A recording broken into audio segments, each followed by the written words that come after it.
Hey guys, Roxabox90 here with another card a day in the life of an EDH commander. So today I'm putting up two videos at the same time, but that's because tomorrow I won't be available to post anything. I'm going to be very busy. So I decided to put two up today, and then I'll continue on Tuesday with the normal posting one a day as best I can.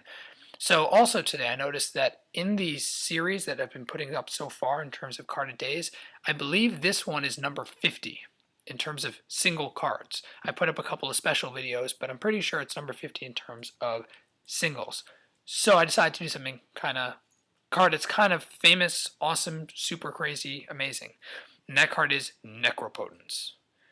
So Necropotence is it Necropotence? I've heard it's called Necropotence, but Necropotence just sounds so much cooler, so I'm going to call it Necropotence. Necropotence is and has always been a ridiculously powerful card. It dominated basically the game for years and years and years when it was in the equivalent standard way back when Ice Age was a big deal. So it's a really good card, and I'm pretty sure it was even banned because it's in the From the Vault Exiled. So I'm pretty sure it was even banned. That's how good it was. Luckily for us EDH players, that doesn't mean anything because this card is not banned in EDH.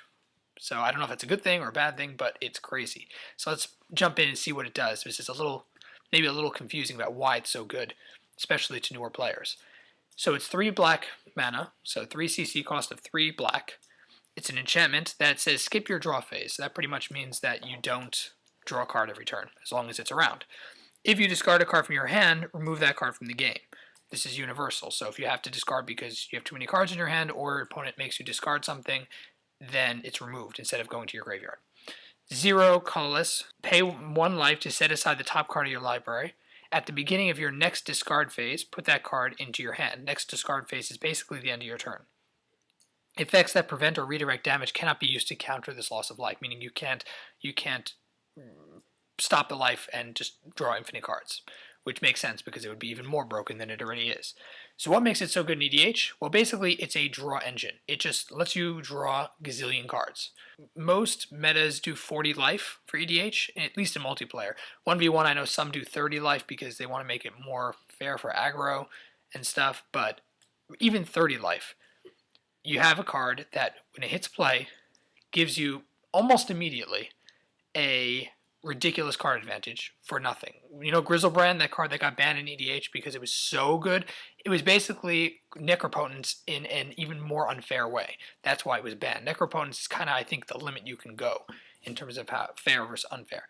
So the thing in Necropotence that makes it even more ridiculous is that it's very easy to cheat into play. In, for instance, Zur decks, this is a card that pretty much people go straight for.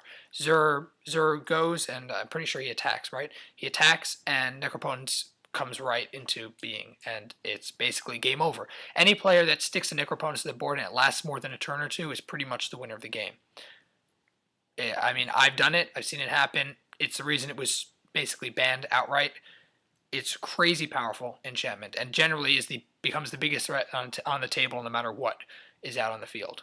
Not 100%, but pretty much for the most part, especially if it hits play early. So that's kind of really, the skip your draw phase is not a negative because you're drawing so much at once that it doesn't really matter. It's your life, each life is worth a card, which is absolutely unfair in terms of proportion. So this card sees play everywhere. You'll probably run into it. If you're running a mono black deck, there's really no excuse not to play it. And in fact, many other decks that run black will run it too just because it's that powerful of a draw engine. It's definitely the strongest draw engine, and it's mind-blowingly good. So if you haven't heard about it, now you know it exists. Anyway, guys, thanks for watching. Please check out my channel sponsors below in the description. This is Roxbox90 signing out. I'll see you guys next time.